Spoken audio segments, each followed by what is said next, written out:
Hello friend, ये देखिए किस चीज़ का जड़ी बूटी का पेड़ है। आप लोगों को पता हो तो कृपया करके कमेंट बॉक्स में ज़रूर बताएं।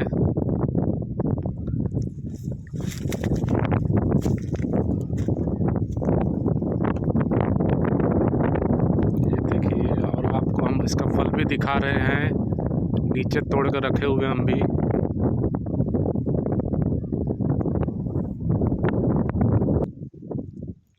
ये देखिए, इसका ये फल है, कुछ नींबू के जैसा दिखता है, लेकिन फ्रेंड नींबू नहीं है।